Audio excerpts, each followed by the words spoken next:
ਸਤਿ ਸ਼੍ਰੀ ਅਕਾਲ ਜੀ ਸਾਰਿਆਂ ਨੂੰ। ਮੈਂ ਏਸੀ ਕਮਰੇ ਵਿੱਚ ਬੌਸ ਦੇ ਸਾਹਮਣੇ ਵਾਲੀ ਸੀਟ ਉੱਤੇ ਬੈਠੀ ਸੀ। ਬੌਸ ਦੇ ਹੱਥ ਵਿੱਚ ਮੇਰਾ ਸੀਵੀ ਅਤੇ ਦਸਤਾਵੇਜ਼ ਦੀ ਫਾਈਲ ਸੀ। ਮੈਂ ਨੌਕਰੀ ਦੀ ਇੰਟਰਵਿਊ ਲਈ ਆਈ ਸੀ, ਪਰ ਉਸ ਆਦਮੀ ਦੀਆਂ ਨਜ਼ਰਾਂ ਫਾਈਲ ਦੀ ਬਜਾਏ ਮੇਰੇ ਉੱਤੇ ਟਿਕੀਆਂ ਹੋਈਆਂ ਸਨ। ਉਹ 55 ਸਾਲ ਦਾ ਵਿਅਕਤੀ ਪੈਂਟ ਕੋਟ ਪਾ ਕੇ ਆਪਣੀ ਪਰਸਨਲ ਸੈਕਟਰੀ ਦੇ ਅਹੁਦੇ ਲਈ ਕੁੜੀਆਂ ਦੀ ਇੰਟਰਵਿਊ ਲੈ ਰਿਹਾ ਸੀ। ਹੈਰਾਨੀ ਵਾਲੀ ਗੱਲ ਇਹ ਸੀ ਕਿ ਮੈਂ ਪਿਛਲੇ 15 ਮਿੰਟਾਂ ਤੋਂ ਉਸ ਦੇ ਸਾਹਮਣੇ ਬੈਠੀ ਸੀ, ਪਰ ਉਸਨੇ ਮੈਨੂੰ ਇੱਕ ਵੀ ਸਵਾਲ ਨਹੀਂ ਪੁੱਛਿਆ ਸੀ, ਨਾ ਹੀ ਮੇਰੀ ਫਾਈਲ ਨੂੰ ਚੰਗੀ ਤਰ੍ਹਾਂ ਦੇਖਿਆ ਸੀ। ਉਸ ਦੀ ਨਜ਼ਰ ਸਿਰਫ ਮੇਰੇ ਤੇ ਸੀ। ਸ਼ਾਇਦ ਇਸ ਦਾ ਕਾਰਨ ਮੇਰੀ ਸੁੰਦਰਤਾ ਸੀ। ਮੈਂ ਸਭ ਤੋਂ ਖੂਬਸੂਰਤ ਕੁੜੀਆਂ ਵਿੱਚੋਂ ਗਿਣੀ ਜਾਂਦੀ ਸੀ, ਪਰ ਮੈਂ ਸਿਰਫ ਸੁੰਦਰਤਾ ਵਿੱਚ ਅਮੀਰ ਸੀ, ਕਿਸਮਤ ਵਿੱਚ ਨਹੀਂ। ਮੈਂ ਇੱਕ ਗਰੀਬ ਪਰਿਵਾਰ ਵਿੱਚ ਅੱਖਾਂ ਖੋਲ੍ਹੀਆਂ ਸਨ। ਮੈਂ ਆਪਣੀ ਐਮਏ ਦੀ ਡਿਗਰੀ ਬੜੀ ਮੁਸ਼ਕਲ ਨਾਲ ਪੂਰੀ ਕੀਤੀ ਅਤੇ ਨੌਕਰੀ ਲਈ ਘਰ ਛੱਡਣਾ ਪਿਆ। ਘਰ ਵਿੱਚ ਬਿਮਾਰ ਮਾਂ ਤੇ ਮੈਂ ਦੋ ਭੈਣਾਂ ਸਨ। ਪਿਤਾ ਮਰ ਚੁੱਕਾ ਸੀ। ਇਸ ਤੋਂ ਇਲਾਵਾ ਕੋਈ ਭਰਾ ਨਹੀਂ ਸੀ। ਮੇਰੇ ਤੋਂ ਬਿਨਾਂ ਘਰ ਦੀ ਦੇਖਭਾਲ ਕਰਨ ਵਾਲਾ ਕੋਈ ਨਹੀਂ ਸੀ। ਇਸ ਲਈ ਮੈਨੂੰ ਘਰ ਛੱਡਣਾ ਪਿਆ। ਨੌਕਰੀ ਮੇਰੀ ਸਭ ਤੋਂ ਵੱਡੀ ਲੋੜ ਸੀ। ਮੈਂ ਦਿੱਲੀ ਦੀਆਂ ਸਭ ਤੋਂ ਵੱਡੀਆਂ ਕੰਪਨੀਆਂ ਵਿੱਚ ਨੌਕਰੀ ਲਈ ਅਰਜ਼ੀ ਦਿੱਤੀ ਸੀ। ਮੈਂ ਚੰਗੀ ਤਰ੍ਹਾਂ ਜਾਣਦੀ ਸੀ ਕਿ ਮੈਂ ਬਹੁਤ ਸੋਹਣੀ ਆ ਤੇ ਮੈਨੂੰ ਪਤਾ ਸੀ ਕਿ ਮੇਰੀ ਪੜ੍ਹਾਈ ਜਾਂ ਡਿਗਰੀ ਕੰਮ ਨਹੀਂ ਆਵੇਗੀ, ਪਰ ਮੇਰੀ ਸੁੰਦਰਤਾ ਜ਼ਰੂਰ ਕੰਮ ਆਵੇਗੀ। ਮੈਂ ਸੁਪਨਿਆਂ ਵਿੱਚ ਰਹਿਣ ਵਾਲੀ ਕੁੜੀ ਨਹੀਂ ਸੀ। ਮੈਂ ਅਸਲੀਅਤ ਜਾਣਦੀ ਸੀ ਕਿ ਮੈਨੂੰ ਨੌਕਰੀ ਕਿਵੇਂ ਮਿਲ ਸਕਦੀ ਆ। ਮੈਂ ਆਪਣੇ ਹੱਥ ਦੀ ਖਾਲੀ ਉਂਗਲੀ ਵੱਲ ਦੇਖਿਆ, ਜਿਸ ਵਿੱਚ ਕੁਝ ਸਮਾਂ ਪਹਿਲਾਂ ਸਾਹਿਲ ਦੇ ਨਾਮ ਦੀ ਮੁੰਦਰੀ ਚਮਕ ਰਹੀ ਸੀ। ਪਰ ਹੁਣ ਉਂਗਲੀ ਖਾਲੀ ਸੀ। ਮੇਰੀ ਮੰਗਣੀ 2 ਸਾਲ ਪਹਿਲਾਂ ਸਾਹਿਲ ਨਾਲ ਹੋਈ ਸੀ। ਦੁਬਈ ਜਾਣ ਤੋਂ ਪਹਿਲਾਂ ਉਸਨੇ ਮੈਨੂੰ ਆਪਣੇ ਹੱਥ ਨਾਲ ਮੰਗਣੀ ਦੀ ਅੰਗੂਠੀ ਦਿੱਤੀ ਸੀ। ਉਸ ਨੂੰ ਦੁਬਈ ਵਿੱਚ ਨੌਕਰੀ ਮਿਲ ਗਈ ਸੀ। ਉਹ 5 ਸਾਲਾਂ ਤੋਂ ਪਹਿਲਾਂ ਭਾਰਤ ਨਹੀਂ ਆ ਸਕਦਾ ਸੀ ਤੇ ਇਹਨਾਂ 5 ਸਾਲਾਂ ਵਿੱਚ ਮੈਂ ਚੰਗਾ ਕੰਮ ਕਰਕੇ ਦੋਹਾਂ ਭੈਣਾਂ ਦੀਆਂ ਜ਼ਿੰਮੇਵਾਰੀਆਂ ਤੋਂ ਮੁਕਤ ਹੋਣਾ ਚਾਹੁੰਦੀ ਸੀ। ਮੇਰੀਆਂ ਦੋਵੇਂ ਜਵਾਨ ਭੈਣਾਂ ਸਨ। ਮੇਰੀ ਅਤੇ ਸਾਹਿਲ ਦੀ ਮੰਗਣੀ ਸਾਡੇ ਪਿਆਰ ਦਾ ਨਤੀਜਾ ਸੀ। ਅਸੀਂ ਦੋਵੇਂ ਇੱਕ ਦੂਜੇ ਨੂੰ ਪਿਆਰ ਕਰਦੇ ਸੀ, ਪਰ ਦੋਹਾਂ ਦੇ ਮੋਢਿਆਂ ਤੇ ਆਪੋ ਆਪਣੇ ਪਰਿਵਾਰਕ ਜ਼ਿੰਮੇਵਾਰੀਆਂ ਸਨ ਤੇ ਸਾਨੂੰ ਆਪਣੀਆਂ ਪਰਿਵਾਰਕ ਜ਼ਿੰਮੇਵਾਰੀਆਂ ਨਿਭਾਉਣੀਆਂ ਪੈਣੀਆਂ ਸਨ। ਅਸੀਂ ਨੌਕਰੀ ਕਰਨ ਲਈ ਮਜਬੂਰ ਸੀ, ਪਰ ਗਰੀਬੀ ਵੀ ਬੰਦੇ ਨੂੰ ਕਿਵੇਂ ਮਜਬੂਰ ਕਰਦੀ ਹੈ। ਮੈਂ ਆਪਣੀ ਉਂਗਲੀ ਵਿੱਚੋਂ ਮੁੰਦਰੀ ਕੱਢ ਲਈ ਤੇ ਆਪਣੀ ਇੱਕ ਦੋਸਤ ਨੂੰ ਇਹ ਕਹਿ ਕੇ ਵੇਚ ਦਿੱਤੀ ਕਿ ਜਦੋਂ ਮੇਰੇ ਕੋਲੇ ਪੈਸੇ ਹੋਣਗੇ ਤਾਂ ਮੈਂ ਇਸ ਨੂੰ ਵਾਪਸ ਲੈ ਲਵਾਂਗੀ। ਅੰਗੂਠੀ ਦੇ ਬਦਲੇ ਮੈਨੂੰ ਮਿਲੇ ਪੈਸਿਆਂ ਨਾਲ ਮੈਂ ਕੁਝ ਸਟਾਈਲਿਸ਼ ਕੱਪੜੇ ਖਰੀਦੇ ਅਤੇ ਮੈਂ ਉਸ ਨੂੰ ਪਹਿਨ ਕੇ ਇੰਟਰਵਿਊ ਲਈ ਆਪਣੀ ਖੂਬਸੂਰਤੀ ਕਾਰਨ ਉਸ ਦਫ਼ਤਰ ਵਿੱਚ ਬੈਠੀ ਸੀ। ਮੈਂ ਇੱਕ ਆਮ ਕੁੜੀ ਦੀ ਥਾਂ ਉਸ ਦਫ਼ਤਰ ਦੀ ਮਾਲਕਣ ਲੱਗਦੀ ਸੀ। ਸ਼ਾਇਦ ਮੇਰੀ ਸੁੰਦਰਤਾ ਨੇ ਮੇਰੇ ਸਾਹਮਣੇ ਬੈਠੇ ਅਧਖੜ ਉਮਰ ਦੇ ਆਦਮੀ ਤੇ ਜਾਦੂ ਕਰ ਦਿੱਤਾ ਸੀ। ਉਸਨੇ ਫਾਈਲ ਮੇਰੇ ਸਾਹਮਣੇ ਰੱਖ ਦਿੱਤੀ ਤੇ ਕਿਹਾ, ਤੁਸੀਂ ਕੱਲ ਤੋਂ ਦਫ਼ਤਰ ਜੁਆਇਨ ਕਰ ਸਕਦੇ ਹੋ ਮਿਸ ਨੀਲਮ। ਮੈਂ ਖੁਸ਼ ਸੀ। ਮੈਂ ਪੁੱਛਿਆ, ਮੇਰੀ ਤਨਖਾਹ ਕਿੰਨੀ ਹੋਵੇਗੀ? ਮੇਰੇ ਸਵਾਲ ਤੇ ਉਹ ਮੇਰੇ ਵੱਲ ਵੇਖ ਕੇ ਮੁਸਕਰਾਇਆ ਤੇ ਆਪਣੀ ਚੈੱਕ ਬੁੱਕ ਚੁੱਕੀ। ਉਸਨੇ ਕੁਝ ਸੋਚਿਆ ਤੇ ਚੈੱਕ ਮੇਰੇ ਵੱਲ ਵਧਾਇਆ। ਉਸਨੇ ਕਿਹਾ, ਮੈਂ ਤੁਹਾਡੇ ਵਰਗੀ ਸੋਹਣੀ ਪਰਸਨਲ ਸੈਕਟਰੀ ਨੂੰ ਐਡਵਾਂਸ ਤਨਖਾਹ ਦਿੰਦਾ ਹਾਂ। ਮੈਂ ਮੁਸਕਰਾ ਕੇ ਚੈੱਕ ਵੱਲ ਦੇਖਿਆ ਤੇ ਚੈੱਕ ਦੇਖਣ ਤੋਂ ਬਾਅਦ ਮੈਂ ਹੈਰਾਨ ਰਹਿ ਗਈ। ਇਸ ਉੱਤੇ 2 ਲੱਖ ਰੁਪਏ ਦਾ ਚੈੱਕ ਸੀ। ਮੇਰੀ ਨਜ਼ਰ ਅਚਾਨਕ ਉਸ ਆਦਮੀ ਵੱਲ ਗਈ। ਮੈਂ ਪਹਿਲਾਂ ਕਿਤੇ ਵੀ ਕੰਮ ਨਹੀਂ ਕੀਤਾ ਸੀ। ਮੇਰਾ ਤਜਰਬਾ ਬਿਲਕੁਲ ਜ਼ੀਰੋ ਸੀ ਤੇ ਮੇਰੀ ਪੜ੍ਹਾਈ ਵੀ ਕੁਝ ਖਾਸ ਨਹੀਂ ਸੀ। ਮੇਰੀ ਖੂਬਸੂਰਤੀ ਨੂੰ ਦੇਖਦੇ ਹੋਏ ਇਹ ਪੈਸਾ ਮੈਨੂੰ ਬਹੁਤ ਜ਼ਿਆਦਾ ਲੱਗਦਾ ਸੀ। 2 ਲੱਖ ਰੁਪਏ ਦੀ ਰਕਮ ਛੋਟੀ ਨਹੀਂ ਸੀ, ਪਰ ਕੁਝ ਸਮੇਂ ਲਈ ਮੇਰਾ ਮਨ ਬੇਚੈਨ ਹੋ ਗਿਆ। ਮੈਂ ਫਿਰ ਉਸ ਵਿਅਕਤੀ ਵੱਲ ਦੇਖਿਆ ਜੋ ਤਿੱਖੀਆਂ ਨਜ਼ਰਾਂ ਨਾਲ ਮੇਰੇ ਵੱਲ ਦੇਖ ਰਿਹਾ ਸੀ। ਮੈਂ ਦੁਪੱਟੇ ਨੂੰ ਆਪਣੇ ਮੋਢਿਆਂ ਉੱਤੇ ਚੰਗੀ ਤਰ੍ਹਾਂ ਸੈੱਟ ਕੀਤਾ ਤੇ ਗਲਾ ਸਾਫ਼ ਕੀਤਾ ਤੇ ਕਿਹਾ, ਸਰ, ਮੇਰੇ ਕੋਲ ਅਜੇ ਕੰਮ ਦਾ ਕੋਈ ਤਜਰਬਾ ਨਹੀਂ। ਮੈਂ ਤੁਹਾਨੂੰ ਪਹਿਲਾਂ ਹੀ ਦੱਸ ਚੁੱਕੀ ਹਾਂ। ਤੁਹਾਨੂੰ ਹੀ ਮੈਨੂੰ ਸਭ ਕੁਝ ਸਿਖਾਉਣਾ ਪਵੇਗਾ। ਏਸੀ ਵਾਲੇ ਠੰਡੇ ਕਮਰੇ ਵਿੱਚ ਵੀ ਮੈਂ ਪਸੀਨੇ ਨਾਲ ਭਿੱਜੀ ਹੋਈ ਸੀ। ਉਹ ਚੈੱਕ ਮੇਰੀਆਂ ਉਮੀਦਾਂ ਤੋਂ ਕਿਤੇ ਵੱਧ ਸੀ। ਉਹ ਮੇਰੀ ਗੱਲ ਤੇ ਮੁਸਕਰਾਇਆ। ਫਿਰ ਉਸਨੇ ਕਿਹਾ, ਯਕੀਨ ਰੱਖੋ, ਮੈਂ ਤੁਹਾਨੂੰ ਬਹੁਤ ਕੁਝ ਸਿਖਾਵਾਂਗਾ। ਉਸ ਦੀਆਂ ਗੱਲਾਂ ਸੁਣ ਕੇ ਮੈਂ ਚੁੱਪ ਹੋ ਗਈ। ਫਿਰ ਮੈਂ ਉੱਠ ਕੇ ਕਮਰੇ ਤੋਂ ਬਾਹਰ ਚਲੀ ਆਈ। ਦਫ਼ਤਰ ਤੋਂ ਬਾਹਰ ਆਉਂਦਿਆਂ ਹੀ ਮੈਂ ਡੂੰਘੀਆਂ ਸੋਚਾਂ ਵਿੱਚ ਗਵਾਚੀ ਹੋਈ ਸੀ ਕਿ ਇੱਕ ਫਰੈਸ਼ਰ ਕੁੜੀ ਨੂੰ ਕਿਹੜਾ ਬੇਵਕੂਫ 2 ਲੱਖ ਰੁਪਏ ਦੀ ਤਨਖਾਹ ਦੇ ਸਕਦਾ ਹੈ, ਸਿਰਫ ਇਸ ਲਈ ਕਿ ਮੈਂ ਸੁੰਦਰ ਹਾਂ। ਇਸ ਤੋਂ ਇਲਾਵਾ ਮੈਂ ਕੋਈ ਹੋਰ ਕਾਰਨ ਨਹੀਂ ਸਮਝ ਸਕੀ, ਕਿਉਂਕਿ ਨਾ ਤਾਂ ਮੈਂ ਬਹੁਤ ਪ੍ਰਤਿਭਾਸ਼ਾਲੀ ਸੀ ਤੇ ਨਾ ਹੀ ਮੈਂ ਕੋਈ ਕੰਪਿਊਟਰ ਕੋਰਸ ਕੀਤਾ ਸੀ। ਮੈਂ ਇਸ ਉਲਝਣ ਅਤੇ ਇਹਨਾਂ ਵਿਚਾਰਾਂ ਨਾਲ ਘਰ ਪਹੁੰਚੀ ਤੇ ਮੇਰੀ ਛੋਟੀ ਭੈਣ ਰਿਧੀ ਨੇ ਘਰ ਦਾ ਦਰਵਾਜ਼ਾ ਖੋਲ੍ਹਿਆ ਤੇ ਉਮੀਦਵਾਰਾਂ ਨਾਲ ਮੇਰੇ ਵੱਲ ਦੇਖਣ ਲੱਗੀ। ਜਦੋਂ ਮੈਂ ਸਾਰਿਆਂ ਨੂੰ ਇਹ ਖੁਸ਼ਖਬਰੀ ਸੁਣਾਈ ਤਾਂ ਸਾਰੇ ਖੁਸ਼ੀ ਨਾਲ ਚੀਕ ਪਏ। ਮੈਂ ਉਸ ਚੈੱਕ ਦੇ ਪੈਸਿਆਂ ਨਾਲ ਖਰੀਦਦਾਰੀ ਕੀਤੀ, ਕਿਉਂਕਿ ਹੁਣ ਮੈਂ ਦਫ਼ਤਰ ਜਾਣਾ ਸੀ, ਉਹ ਵੀ ਕਿਸੇ ਦੀ ਪਰਸਨਲ ਸੈਕਟਰੀ ਦੇ ਤੌਰ ਤੇ। ਮੈਂ ਬਹੁਤ ਮਹਿੰਗੇ ਤੇ ਖੂਬਸੂਰਤ ਡਰੈਸ ਖਰੀਦੀ। ਪਰ 1 ਹਫ਼ਤੇ ਬਾਅਦ ਮੇਰੇ ਬੌਸ ਵੱਲੋਂ ਕੀਤੀ ਮੰਗ ਸੁਣ ਕੇ ਮੈਂ ਹੈਰਾਨ ਰਹਿ ਗਈ। 1 ਹਫ਼ਤਾ ਹੋ ਗਿਆ ਸੀ, ਪਰ ਮੈਨੂੰ ਅਜੇ ਵੀ ਸਮਝ ਨਹੀਂ ਆਈ ਕਿ ਮੈਂ ਇਸ ਦਫ਼ਤਰ ਵਿੱਚ ਕੀ ਕੰਮ ਕਰਨਾ ਹੈ। ਮੈਂ ਸਾਰਾ ਦਿਨ ਆਪਣੇ ਬੌਸ ਦੇ ਦਫ਼ਤਰ ਵਿੱਚ ਬੈਠੀ ਰਹਿੰਦੀ। ਨਾ ਤਾਂ ਮੈਨੂੰ ਲੈਪਟਾਪ 'ਤੇ ਕੰਮ ਕੁਝ ਸਿਖਾਇਆ ਗਿਆ ਤੇ ਨਾ ਹੀ ਮੇਰੇ ਬੌਸ ਨੇ ਆਪਣੀਆਂ ਮੀਟਿੰਗਾਂ ਬਾਰੇ ਮੇਰੇ ਨਾਲ ਗੱਲ ਕੀਤੀ। ਮੈਨੂੰ ਇੰਝ ਮਹਿਸੂਸ ਹੋਇਆ ਜਿਵੇਂ ਮੈਂ ਇੱਕ ਸਜਾਵਟ ਦਾ ਸਮਾਨ ਹਾਂ, ਜਿਸ ਤੇ ਮੇਰਾ ਬੌਸ ਆਪਣੀ ਅੱਖ ਰੱਖਦਾ ਹੈ। ਜਦੋਂ ਤੱਕ ਮੈਂ ਬੌਸ ਦੇ ਕਮਰੇ ਵਿੱਚ ਬੈਠੀ ਰਹਿੰਦੀ, ਉਹ ਲਗਾਤਾਰ ਮੇਰੇ ਵੱਲ ਵੇਖਦਾ ਰਹਿੰਦਾ। ਕਦੇ-ਕਦੇ ਉਹ ਮੈਨੂੰ ਆਪਣੇ ਨਾਲ ਮੀਟਿੰਗ ਵਿੱਚ ਵੀ ਲੈ ਜਾਂਦਾ ਸੀ, ਪਰ ਮੇਰੇ ਨਾਲ ਕੋਈ ਚਰਚਾ ਵੀ ਨਹੀਂ ਕਰਦਾ ਸੀ। ਮੇਰੇ ਬਿਨਾਂ ਕੰਮਕਾਰ ਤੇ ਕੁਰਸੀ ਤੇ ਬੈਠੀ ਰਹਿਣਾ ਮੇਰੇ ਲਈ ਮੁਸ਼ਕਲ ਹੁੰਦਾ ਜਾਂਦਾ ਸੀ। ਮੈਂ 1 ਹਫ਼ਤੇ ਦੇ ਅੰਦਰ ਇਸ ਨੌਕਰੀ ਤੋਂ ਤੰਗ ਆ ਗਈ ਸੀ। 1 ਹਫ਼ਤੇ ਬਾਅਦ ਮੈਂ ਬੌਸ ਨੂੰ ਕਿਹਾ, ਤੁਸੀਂ ਮੇਰੇ ਤੋਂ ਕੋਈ ਕੰਮ ਕਿਉਂ ਨਹੀਂ ਲੈਂਦੇ? ਮੈਂ ਇੱਥੇ ਬੈਠਣ ਲਈ ਨਹੀਂ ਆਉਂਦੀ ਹਾਂ। ਮੇਰੀ ਗੱਲ ਸੁਣ ਕੇ ਉਹ ਮੁਸਕਰਾ ਕੇ ਕਹਿਣ ਲੱਗਾ, ਮੈਡਮ, ਜਿਸ ਤਰ੍ਹਾਂ ਤੁਸੀਂ ਆਉਂਦੇ ਹੋ, ਮੈਂ ਤੁਹਾਨੂੰ ਲੋਕਾਂ ਦੇ ਸਾਹਮਣੇ ਬਿਠਾ ਕੇ ਦਿਖਾ ਹੀ ਸਕਦਾ ਹਾਂ। ਇਹ ਸੁਣ ਕੇ ਮੈਂ ਆਪਣੇ ਵੱਲ ਇੱਕ ਨਜ਼ਰ ਮਾਰੀ। ਮੈਂ ਮਹਿੰਗਾ ਸੂਟ ਪਾਇਆ ਹੋਇਆ ਸੀ। ਮੈਨੂੰ ਮੇਰੇ ਹੁਲੀਏ ਵਿੱਚ ਕੋਈ ਨੁਕਸ ਨਜ਼ਰ ਨਹੀਂ ਦਿਸਿਆ। ਮੈਂ ਹਲਕਾ ਮੇਕਅਪ ਵੀ ਕੀਤਾ ਹੋਇਆ ਸੀ। ਮੈਂ ਕਿਹਾ, ਤੁਹਾਡਾ ਕੀ ਮਤਲਬ? ਮੇਰੀ ਗੱਲ ਸੁਣ ਕੇ ਉਹ ਆਪਣੀ ਕੁਰਸੀ ਤੋਂ ਉੱਠ ਕੇ ਮੇਰੇ ਵੱਲ ਆ ਗਿਆ। ਮੈਂ ਵੀ ਆਪਣੀ ਕੁਰਸੀ ਤੋਂ ਉੱਠ ਕੇ ਖੜੀ ਹੋ ਗਈ। ਉਹ ਮੇਰੇ ਸਾਹਮਣੇ ਆ ਕੇ ਖੜਾ ਹੋ ਗਿਆ ਤੇ ਬੋਲਿਆ, ਇਹ ਪੂਰੀਆਂ ਬਾਹਾਂ ਦੀ ਕਮੀਜ਼, ਮੋਢਿਆਂ ਤੇ ਫੈਲਿਆ ਹੋਇਆ ਦੁਪੱਟਾ, ਇਹ ਜੂੜੇ ਵਿੱਚ ਬੰਨੇ ਹੋਏ ਸੁੰਦਰ ਵਾਲ। ਸ਼ੀਸ਼ੇ ਵਿੱਚ ਆਪਣੇ ਆਪ ਨੂੰ ਦੇਖ। ਜੇ ਇਸ ਤਰ੍ਹਾਂ ਮੈਂ ਤੈਨੂੰ ਮੇਰੇ ਗਾਹਕ ਦੇ ਸਾਹਮਣੇ ਲੈ ਕੇ ਜਾਵਾਂਗਾ, ਫਿਰ ਉਹ ਮੈਨੂੰ ਬਿਲਕੁਲ ਵੀ ਆਰਡਰ ਨਹੀਂ ਦੇਵੇਗਾ। ਕੀ ਤੂੰ ਪਰਸਨਲ ਸੈਕਟਰੀ ਦਾ ਮਤਲਬ ਜਾਣਦੀ ਹੋ? ਇਹ ਸੁਣ ਕੇ ਉਹ ਮੇਰੀਆਂ ਅੱਖਾਂ ਵਿੱਚ ਦੇਖਣ ਲੱਗਾ। ਪਤਾ ਨਹੀਂ ਉਹਦੀਆਂ ਅੱਖਾਂ ਵਿੱਚ ਕੀ ਸੀ। ਮੈਨੂੰ ਘਬਰਾਹਟ ਮਹਿਸੂਸ ਹੋਈ। ਮੈਂ ਝੱਟ 2 ਕਦਮ ਪਿੱਛੇ ਹਟ ਗਈ। ਉਹ ਫਿਰ ਮੇਰੇ ਨੇੜੇ ਆਇਆ ਤੇ ਹੌਲੀ ਜਿਹੀ ਬੋਲਿਆ, ਪਰਸਨਲ ਸੈਕਟਰੀ ਅਜਿਹੀ ਹੁੰਦੀ ਆ ਜਿਸ ਨੂੰ ਦੇਖ ਕੇ ਸਾਹਮਣੇ ਵਾਲੇ ਦੇ ਹੋਸ਼ ਉੱਡ ਜਾਣ। ਕੰਟਰੈਕਟ ਤੇ ਦਸਤਖਤ ਕਰਦੇ ਸਮੇਂ ਆਦਮੀ ਦੀਆਂ ਨਜ਼ਰਾਂ ਅਤੇ ਧਿਆਨ ਪਰਸਨਲ ਸੈਕਟਰੀ ਤੇ ਰਹੇ। ਮੈਂ ਹੀਰੇ ਨੂੰ ਤਰਾਸ਼ ਕੇ ਪੇਸ਼ ਕਰਾਂ ਤਾਂ ਉਸ ਦੀ ਕੀਮਤ ਚੰਗੀ ਲੱਗਦੀ ਆ। ਇਹ ਕਹਿੰਦੇ ਹੋਏ ਉਸਨੇ ਪਹਿਲਾਂ ਹੀ ਮੇਰੇ ਸਿਰ ਤੋਂ ਦੁਪੱਟਾ ਉਤਾਰ ਦਿੱਤਾ, ਮੇਰੇ ਵਾਲਾਂ ਨੂੰ ਜੂੜੇ ਤੋਂ ਮੁਕਤ ਕਰ ਦਿੱਤਾ। ਮੈਂ ਇਸ ਤਰ੍ਹਾਂ ਖੜੀ ਸੀ ਜਿਵੇਂ ਮੈਂ ਹੋਸ਼ ਗਵਾ ਬੈਠੀ ਹੋਵਾਂ। ਉਹ ਮੇਰੇ ਬਹੁਤ ਨੇੜੇ ਖੜਾ ਸੀ। ਜਿਵੇਂ ਹੀ ਮੈਂ ਪਿੱਛੇ ਹਟੀ ਤਾਂ ਉਸ ਦੀਆਂ ਬੇਸ਼ਰਮ ਅੱਖਾਂ, ਜੋ ਮੈਨੂੰ ਬਹੁਤ ਕੁਝ ਸਮਝਾ ਰਹੀਆਂ ਹੋਣ, ਮੈਂ ਇੱਕਦਮ ਬੇਚੈਨ ਹੋ ਗਈ। ਮੈਂ ਜਲਦੀ ਨਾਲ ਆਪਣੇ ਆਪ ਨੂੰ ਦੁਪੱਟੇ ਨਾਲ ਢੱਕਿਆ ਤੇ ਕਮਰੇ ਤੋਂ ਬਾਹਰ ਆ ਗਈ ਤੇ ਦਫ਼ਤਰ ਛੱਡ ਕੇ ਮੈਂ ਸਿੱਧਾ ਘਰ ਚਲੀ ਗਈ। ਸ਼ਾਇਦ ਇਹ ਕੰਮ ਓਨਾ ਸੌਖਾ ਨਹੀਂ ਸੀ ਜਿੰਨਾ ਮੈਂ ਸੋਚਿਆ ਸੀ। ਇਹ ਹੋਵੇਗਾ ਮੇਰਾ ਬੌਸ ਜਿਸ ਨੇ ਮੇਰੇ ਅੱਗੇ ਅਜਿਹੀ ਬੇਸ਼ਰਮੀ ਦਾ ਪ੍ਰਗਟਾਵਾ ਕੀਤਾ ਸੀ। ਮੇਰਾ ਦਿਲ ਧੜਕਣਾ ਭੁੱਲ ਗਿਆ ਸੀ। ਮੈਂ ਸੋਚਿਆ ਸੀ ਕਿ ਮੈਂ ਐਡਵਾਂਸ ਵਿੱਚ ਦਿੱਤੇ ਪੈਸੇ ਖਰਚ ਕਰ ਦਿੱਤੇ ਹਨ। ਮੈਂ ਥੋੜੇ-ਥੋੜੇ ਕਰਕੇ ਬਚਾ ਕੇ ਇਸ ਨੂੰ ਬੌਸ ਨੂੰ ਵਾਪਸ ਕਰ ਦਿਆਂਗੀ ਤੇ ਬਾਕੀ ਪੈਸੇ ਮਾਂ ਕੋਲ ਰੱਖੇ ਹੋਏ ਸਨ। ਮੈਂ ਉਹਨਾਂ ਨੂੰ ਵਾਪਸ ਲਿਆਵਾਂਗੀ ਤੇ ਉਹਨਾਂ ਨੂੰ ਉਸ ਬੌਸ ਨੂੰ ਵਾਪਸ ਕਰ ਦਿਆਂਗੀ। ਮੇਰਾ ਹੁਣ ਉਸ ਦਫ਼ਤਰ ਵਿੱਚ ਕੰਮ ਕਰਨ ਦਾ ਮਨ ਨਹੀਂ ਸੀ। ਮੇਰੇ ਬੌਸ ਦੇ ਬੁਰੇ ਇਰਾਦੇ ਮੈਂ ਸਮਝ ਗਈ ਸੀ। ਮੈਂ ਉਸ ਤੋਂ ਆਪਣੀ ਇੱਜ਼ਤ ਨਹੀਂ ਬਚਾ ਸਕਦੀ ਸੀ, ਪਰ ਜਿਵੇਂ ਹੀ ਮੈਂ ਘਰ ਵਿੱਚ ਦਾਖਲ ਹੋਈ, ਮੈਨੂੰ ਕਮਰੇ ਵਿੱਚੋਂ ਗੱਲਬਾਤ ਦੀਆਂ ਆਵਾਜ਼ਾਂ ਸੁਣਨੀਆਂ ਸ਼ੁਰੂ ਹੋ ਗਈਆਂ, ਜਿਵੇਂ ਕੋਈ ਮਹਿਮਾਨ ਹੋਵੇ।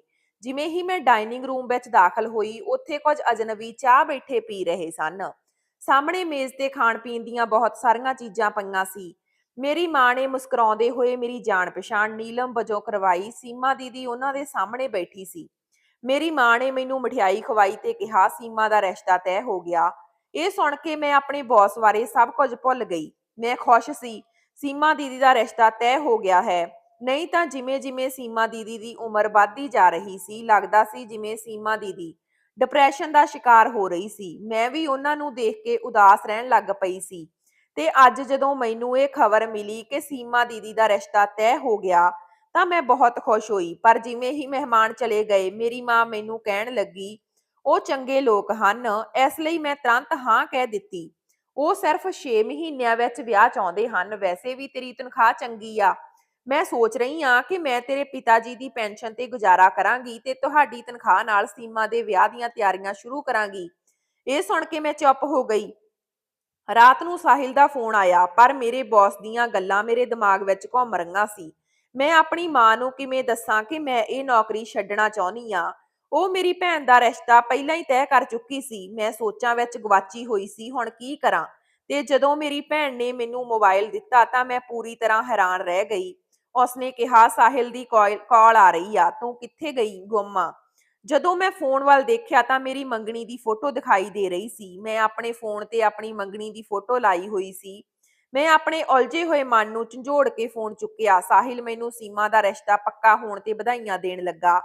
ਉਹਨਾਂ ਨੇ ਕਿਹਾ ਕਿ ਇਹ ਚੰਗੀ ਗੱਲ ਆ ਕਿ ਸੀਮਾ ਦਾ ਜਲਦੀ ਤੋਂ ਜਲਦੀ ਵਿਆਹ ਹੋ ਰਿਹਾ।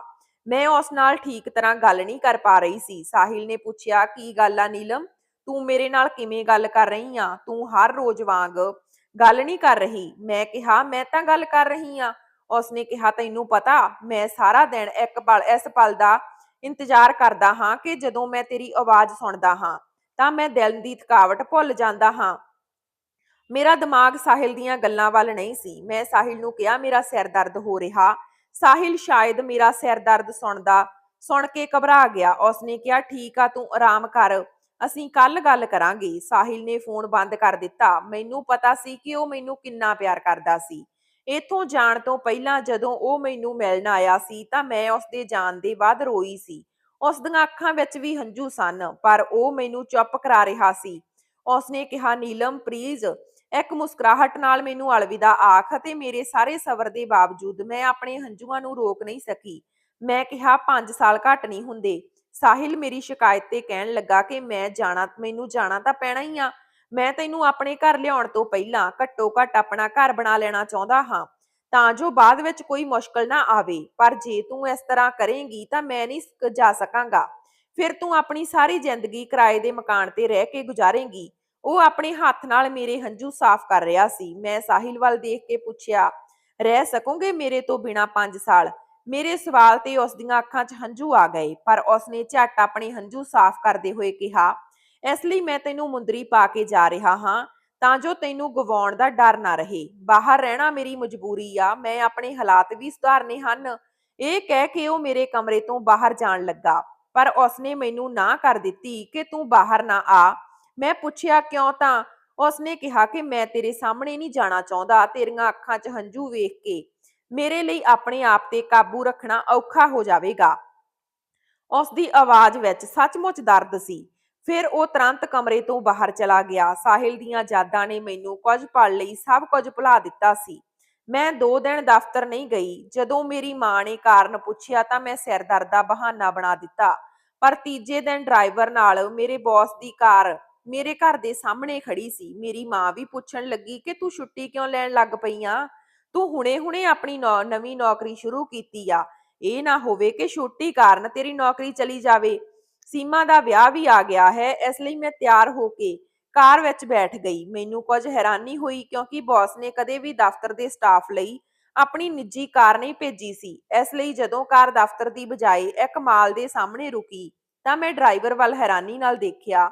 ਉਹ ਕਹਿਣ ਲੱਗਾ ਕਿ ਇਹ ਤਾਂ ਬੌਸ ਦਾ ਹੁਕਮ ਹੈ ਕਿ ਤੈਨੂੰ ਕੱਪੜੇ ਪਾ ਕੇ 5 ਤਾਰਾ ਹੋਟਲ ਵਿੱਚ ਲੈ ਆਵਾਂ। ਉੱਥੇ ਬੌਸ ਦੇ ਵਿਦੇਸ਼ ਤੋਂ ਕੁਝ ਗਾਹਕ ਆਏ ਹਨ, ਉਹਨਾਂ ਨਾਲ ਮੁਲਾਕਾਤ ਹੈ। ਤੇ ਉਹ ਡਰਾਈਵਰ ਮੈਨੂੰ ਉਸ ਮਾਲ ਵਿੱਚ ਇੱਕ ਬਹੁਤ ਵੱਡੀ ਸ਼ਾਪ ਤੇ ਲੈ ਗਿਆ। ਮੇਰੇ ਲਈ ਪਹਿਲਾਂ ਹੀ ਇੱਕ ਡਰੈਸ ਤਿਆਰ ਸੀ। ਮੈਂ ਇਸ ਨੂੰ ਪਹਿਨਣ ਤੋਂ ਸਾਫ਼ ਇਨਕਾਰ ਕਰ ਦਿੱਤਾ। ਡਰਾਈਵਰ ਨੇ ਬੌਸ ਦਾ ਨੰਬਰ ਡਾਇਲ ਕੀਤਾ ਤੇ ਮੇਰੇ ਹਵਾਲੇ ਕਰ ਦਿੱਤਾ। ਮੈਂ ਆਪਣੇ ਬੌਸ ਨੂੰ ਕਿਹਾ ਕਿ ਮੈਂ ਅਜਿਹਾ ਪਹਿਰਾਵਾ ਨਹੀਂ ਪਹਿਨ ਸਕਦੀ। ਬੌਸ ਨੇ ਕਿਹਾ, ਠੀਕ ਆ, ਮੇਰੀ ਐਡਵਾਂਸ ਪੇਮੈਂਟ ਵਾਪਸ ਕਰ ਦੇ ਤੇ ਘਰੇ ਚਲੀ ਜਾ।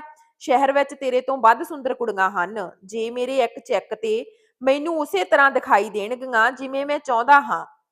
ਮੇਰੀ ਮਾਂ ਨੇ ਉਹਨਾਂ ਵਿੱਚੋਂ ਕੁਝ ਪੈਸੇ ਲੜਕੇ ਵਾਲਿਆਂ ਦੇ ਮਨੋਰੰਜਨ ਤੇ ਸੀਮਾ ਦੀਦੀ ਦੇ ਦਾਜ ਲਈ ਕੁਝ ਚੀਜ਼ਾਂ ਖਰੀਦ ਲਈਆਂ ਸੀ। ਮੈਂ ਬੌਸ ਨੂੰ ਪੈਸੇ ਕਿਵੇਂ ਵਾਪਸ ਕਰਦੀ?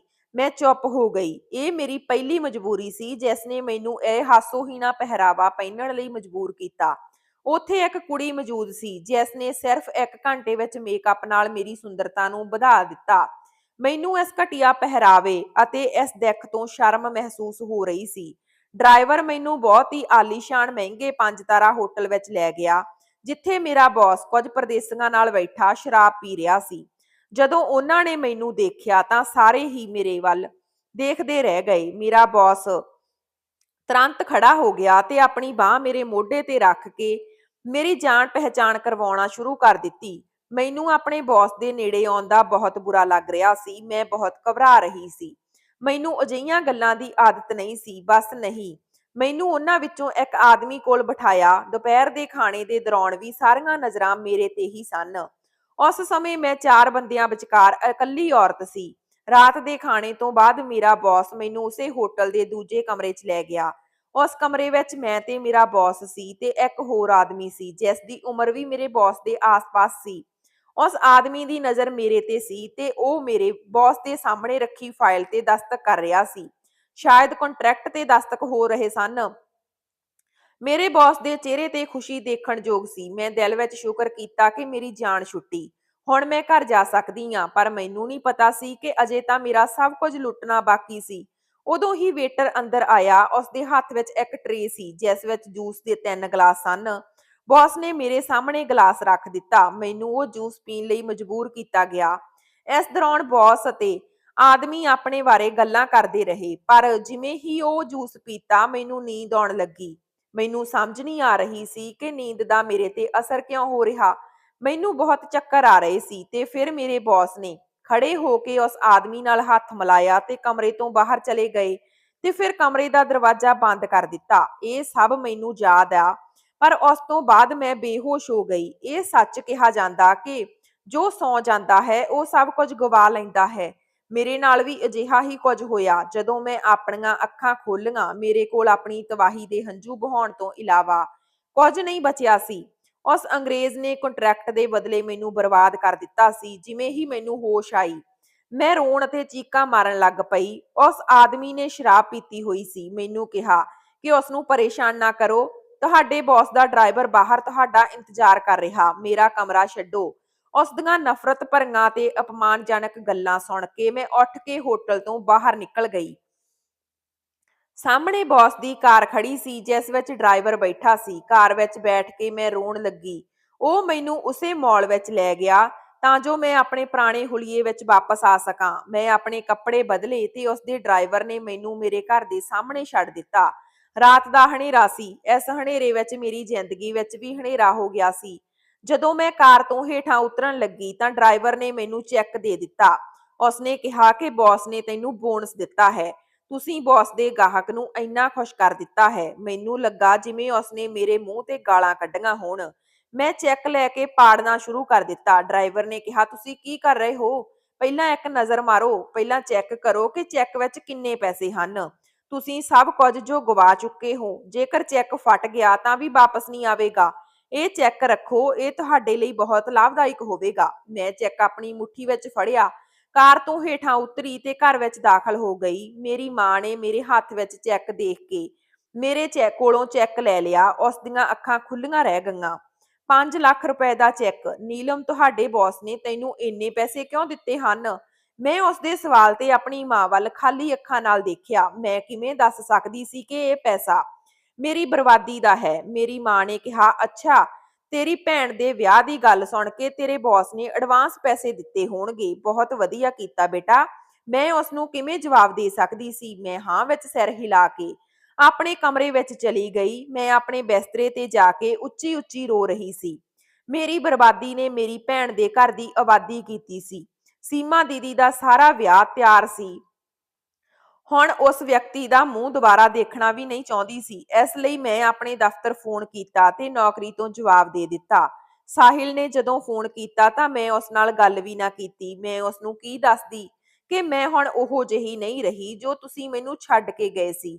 ਮੇਰੀ ਇੱਜ਼ਤ ਖਤਮ ਹੋ ਗਈ ਆ। ਜਦੋਂ ਮੈਨੂੰ ਮਾਂ ਮੇਰੀ ਨੌਕਰੀ ਤੋਂ ਨਾ ਜਾਣ ਦਾ ਕਾਰਨ ਪੁੱਛਦੀ ਤਾਂ ਮੈਂ ਬਹਾਨਾ ਬਣਾ ਦਿੰਦੀ, ਪਰ ਇੱਕ ਦਿਨ ਜਦੋਂ ਮੇਰੀ ਮਾਂ ਭੈਣ ਦੇ ਵਿਆਹ ਦੀ ਖਰੀਦਦਾਰੀ ਕਰਕੇ ਘਰ ਆਈ ਤਾਂ ਉਸਨੇ ਆਪਣੀ ਛਾਤੀ ਵਿੱਚ ਦਰਦ ਦੀ ਤਿੱਖੀ ਲਹਿਰ ਮਹਿਸੂਸ ਕੀਤੀ। ਉਹਨਾਂ ਨੇ ਉਸ ਸਮੇਂ ਇਹ ਮਾਮਲਾ ਨੂੰ ਬਹੁਤ ਹੀ ਗੰਭੀਰਤਾ ਨਾਲ ਨਹੀਂ ਲਿਆ, ਪਰ ਰਾਤ ਨੂੰ ਉਹਨਾਂ ਨੂੰ ਦਿਲ ਦਾ ਦੌਰਾ ਪਿਆ। ਸਾਡੇ ਕੋਲ ਸਵਾਰੀ ਦਾ ਕੋਈ ਪ੍ਰਬੰਧ ਨਹੀਂ ਸੀ। ਗੁਆਂਢੀਆਂ ਦੀ ਮਦਦ ਨਾਲ ਮੈਂ ਆਪਣੀ ਮਾਂ ਨੂੰ ਹਸਪਤਾਲ ਲੈ ਗਈ। ਡਾਕਟਰਾਂ ਨੇ ਕਿਹਾ ਕਿ ਜੇ ਕੁਝ ਦਿਨਾਂ ਵਿੱਚ ਆਪਰੇਸ਼ਨ ਨਾ ਹੋਇਆ ਤਾਂ ਤੁਹਾਡੀ ਮਾਂ ਦੀ ਮੌਤ ਹੋ ਸਕਦੀ ਆ। ਮੇਰੇ ਕੋਲੋਂ ਹੋਰ ਕੋਈ ਵਿਕਲਪ ਨਹੀਂ ਸੀ। ਮੈਨੂੰ ਆਪਣੇ ਬੌਸ ਨੂੰ ਦੁਬਾਰਾ ਬੁਲਾਉਣ ਲਈ ਮਜਬੂਰ ਹੋਣਾ ਪਿਆ। ਮੈਂ ਆਪਣੇ ਬੌਸ ਨੂੰ ਦੱਸਿਆ ਕਿ ਮੇਰੀ ਮਾਂ ਨੂੰ ਦਿਲ ਦਾ ਦੌਰਾ ਪਿਆ ਹੈ ਤੇ ਮੈਨੂੰ ਪੈਸਿਆਂ ਦੀ ਲੋੜ ਹੈ। ਬੌਸ ਨੇ ਕਿਹਾ ਕਿ ਤੁਸੀਂ ਨੌਕਰੀ ਛੱਡ ਦਿੱਤੀ ਸੀ। ਖਬਰਦਾਰ ਜੇ ਮੈਨੂੰ ਦੁਬਾਰਾ ਫੋਨ ਕੀਤਾ। ਉਸਨੇ ਫੋਨ ਬੰਦ ਕਰ ਦਿੱਤਾ। ਮੈਂ ਰੋਣ ਲੱਗ ਪਈ। ਅਗਲੇ ਦਿਨ ਮੈਂ ਉਸਦੇ ਦਫ਼ਤਰ ਦੇ ਕਮਰੇ ਵਿੱਚ ਹੱਥ ਜੋੜ ਕੇ ਬੇਵੱਸ ਖੜੀ ਸੀ। ਮੈਂ ਆਪਣੀ ਮਾਂ ਲਈ ਰਹਿਮ ਦੀ ਭੀਖ ਮੰਗ ਰਹੀ ਸੀ। ਉਹ ਪੱਥਰ ਦਿਲ ਕਹਿਣ ਲੱਗਾ, ਪਹਿਲਾਂ ਮੇਰੇ ਚਰਨਾਂ 'ਚ ਆ ਕੇ ਮਾਫ਼ੀ ਮੰਗ। ਤੁਸੀਂ ਫੋਨ ਤੇ ਬਹੁਤੀ ਰੁੱਖੇ ਢੰਗ ਨਾਲ ਗੱਲ ਕੀਤੀ। ਇਸ ਲਈ ਮਾਫ਼ੀ ਮੰਗੋ। ਇਹੋ ਜਿਹਾ ਹੰਕਾਰੀ ਆਦਮੀ ਮੈਂ ਆਪਣੀ ਜ਼ਿੰਦਗੀ ਵਿੱਚ ਕਦੇ ਨਹੀਂ ਦੇਖਿਆ ਸੀ, ਪਰ ਉਸ ਸਮੇਂ ਮੈਂ ਬੇਵੱਸ ਸੀ। ਇਸ ਲਈ ਮੈਂ ਉਸਦੇ ਚਰਨਾਂ ਵਿੱਚ ਆ ਕੇ ਬੈਠ ਗਈ।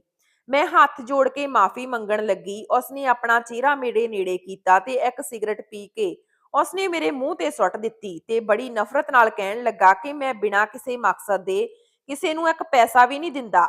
ਜੋ ਕੰਮ ਤੂੰ ਉਸ ਦਿਨ ਹੋਟਲ ਵਿੱਚ ਬੇਹੋਸ਼ ਹੋ ਕੇ ਕੀਤਾ ਸੀ, ਜੇ ਅੱਜ ਤੋਂ ਬਾਅਦ ਪੂਰੇ ਹੋਸ਼ ਵਿੱਚ ਕਰੇਂਗੀ ਤਾਂ ਮੈਂ ਤੈਨੂੰ ਅਮੀਰ ਬਣਾ ਦੇਵਾਂਗਾ, ਤੇ ਜੇਕਰ ਤੂੰ ਚਾਹੁੰਦੀ ਆ ਕਿ ਤੇਰੀ ਮਾਂ ਦਾ ਆਪਰੇਸ਼ਨ ਹੋ ਜਾਵੇ ਤਾਂ ਤੈਨੂੰ ਮੇਰੀ ਗੱਲ ਮੰਨਣੀ ਪਵੇਗੀ ਤੇ ਕੰਟਰੈਕਟ ਦੇ ਕਾਗਜ਼ ਤੇ ਦਸਤਖਤ ਕਰਨੇ ਪੈਣਗੇ, ਅਤੇ ਫਿਰ ਮੇਰੇ ਹੁਕਮਾਂ ਦੇ ਤੋਂ ਇਨਕਾਰ ਨਹੀਂ ਕਰ ਸਕਦੀ। ਉਸਨੇ ਕੰਟਰੈਕਟ ਦਾ ਕਾਗਜ਼ ਮੇਰੇ ਸਾਹਮਣੇ ਰੱਖ ਦਿੱਤਾ ਤੇ ਕਿਹਾ ਕਿ ਇਸ ਤੇ ਦਸਤਖਤ ਕਰੋ। ਮੈਂ ਤੁਹਾਡੀ ਮਾਂ ਦੇ ਆਪਰੇਸ਼ਨ ਲਈ ਪੈਸੇ ਦੇਵਾਂਗਾ। ਇਸ ਤੋਂ ਇਲਾਵਾ ਮੈਂ ਤੁਹਾਨੂੰ ਹੋਰ ਪੈਸੇ ਵੀ ਦਿੰਦਾ ਰਹਾਂਗਾ। ਇਹ ਇਕਰਾਰਨਾਮਾ ਨਹੀਂ ਸੀ, ਇਹ ਗੁਲਾਮੀ ਸੀ, ਪਰ ਉਸ ਸਮੇਂ ਮੇਰੇ ਕੋਲ ਕੋਈ ਰਸਤਾ ਨਹੀਂ ਸੀ। ਮੇਰੀ ਮਾਂ ਜ਼ਿੰਦਗੀ ਅਤੇ ਮੌਤ ਵਿਚਕਾਰ ਖੜੀ ਸੀ। ਮੈਂ ਹੰਝੂਆਂ ਨਾਲ ਭਰੀਆਂ ਅੱਖਾਂ ਨਾਲ ਉਸ ਕਾਗਜ਼ ਵੱਲ ਦੇਖਿਆ। 2 ਸਾਲ ਦੇ ਇਕਰਾਰਨਾਮੇ ਵਿੱਚ ਮੇਰੀ ਇੱਜ਼ਤ ਦੀ ਬਰਬਾਦੀ ਬਾਰੇ ਸਭ ਕੁਝ ਲਿਖਿਆ ਹੋਇਆ ਸੀ।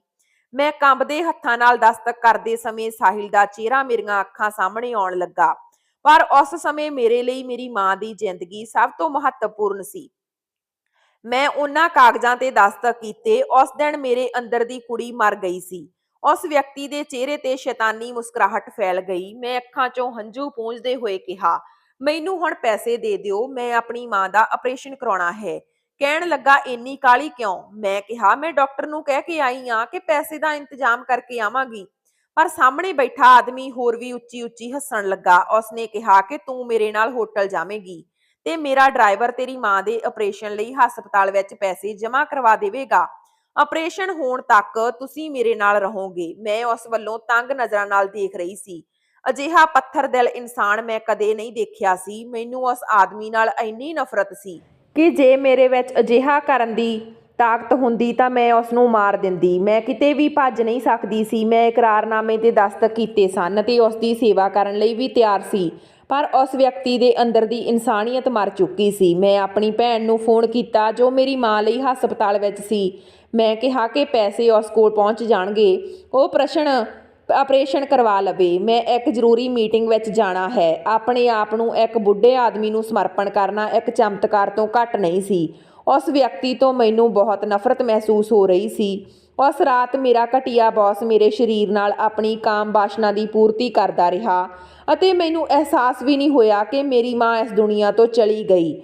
ਜਦੋਂ ਮੈਂ ਹਸਪਤਾਲ ਪਹੁੰਚੀ ਤਾਂ ਮੇਰੀ ਭੈਣ ਨੇ ਹੈਰਾਨੀ ਨਾਲ ਮੇਰੇ ਵੱਲ ਦੇਖਿਆ ਤੇ ਕਿਹਾ ਕਿ ਤੈਨੂੰ ਆਪਣੀ ਮਾਂ ਨਾਲੋਂ ਜ਼ਿਆਦਾ ਮੀਟਿੰਗ ਜ਼ਰੂਰੀ ਸੀ। ਮੇਰੀ ਭੈਣ ਰੋ ਰਹੀ ਸੀ। ਮੈਂ ਉਹਨਾਂ ਨੂੰ ਕੀ ਦੱਸਾਂ? ਮੈਂ ਆਪਣੀ ਮਾਂ ਦੀ ਜਾਨ ਦੀ ਕੀਮਤ ਚੁਕਾਈ ਹੈ। ਉਹ ਮੇਰੇ ਗਲ ਲੱਗ ਕੇ ਰੋਣ ਲੱਗ ਪਈ। ਉਹ ਕਹਿਣ ਲੱਗੀ ਕਿ ਮੰਮੀ ਮਰ ਗਈ ਆ। ਭੈਣ ਦੇ ਇਹਨਾਂ ਬੋਲਾਂ ਨੇ ਮੈਨੂੰ ਜਿਉਂਦਿਆਂ ਹੀ ਮਾਰ ਦਿੱਤਾ। ਉਸਨੇ ਦੱਸਿਆ ਕਿ ਆਪਰੇਸ਼ਨ ਤੋਂ ਬਾਅਦ ਉਸ ਦੀ ਹਾਲਤ ਕਾਫੀ ਵਿਗੜ ਗਈ ਸੀ। ਉਹ ਤੇਰੇ ਬਾਰੇ ਵੀ ਪੁੱਛ ਰਹੀ ਸੀ। ਉਸ ਦੇ ਬੁੱਲ੍ਹਾਂ ਵਿੱਚ ਇੱਕ ਹੀ ਸਵਾਲ ਸੀ ਕਿ ਨੀਲਮ ਕਿੱਥੇ ਆ? ਮੇਰੀ ਭੈਣ ਰੋਂਦੀ ਹੋਈ ਮੈਨੂੰ ਇਹ ਸਭ ਦੱਸ ਰਹੀ ਸੀ ਤੇ ਮੈਨੂੰ ਲੱਗਾ ਜਿਵੇਂ ਕਿਸੇ ਨੇ ਮੇਰੇ ਸਿਰ ਤੇ ਅਸਮਾਨ ਤੋੜ ਦਿੱਤਾ ਹੋਵੇ। ਮੇਰੀ ਗੁਲਾਮੀ ਅਤੇ ਮੇਰੀ ਇੱਜ਼ਤ ਦੀ ਨਿਲਾਮੀ ਵੀ ਮੇਰੀ ਮਾਂ ਦੀ ਜਾਨ ਨਹੀਂ ਬਚਾ ਸਕੀ। ਜੇਕਰ ਮੈਂ ਆਪਣੇ ਕੰਟਰੈਕਟ ਤੋਂ ਪਿੱਛੇ ਹਟਦੀ ਤਾਂ ਉਸ ਵਿਅਕਤੀ ਨੇ ਮੇਰੇ ਵਿਰੁੱਧ ਕੇਸ ਦਰਜ ਕਰ ਦਿੱਤਾ ਹੁੰਦਾ। ਮੈਂ ਆਪਣੇ ਮੰਗੇਤਰ ਨੂੰ ਫੋਨ ਕੀਤਾ ਤੇ ਕਿਹਾ ਕਿ ਮੈਂ ਤੁਹਾਡੇ ਨਾਲ ਵਿਆਹ ਨਹੀਂ ਕਰ ਸਕਦੀ। ਉਹ ਮੈਨੂੰ ਕਾਰਨ ਪੁੱਛਦਾ ਰਿਹਾ। ਉਸਨੇ ਕਿਹਾ, ਨੀਲਮ ਤੂੰ ਹੋਸ਼ ਵਿੱਚ ਤਾਂ ਹੈ? ਕੀ ਤੂੰ ਮੈਨੂੰ ਦੱਸ ਸਕਦੀ ਆ ਕਿ ਕੀ ਹੋ ਰਿਹਾ? ਮੈਂ ਸਾਹਿਲ ਦੀਆਂ ਗੱਲਾਂ ਦਾ ਕੋਈ ਜਵਾਬ ਨਾ ਦਿੱਤਾ ਤੇ ਫੋਨ ਬੰਦ ਕਰ ਦਿੱਤਾ।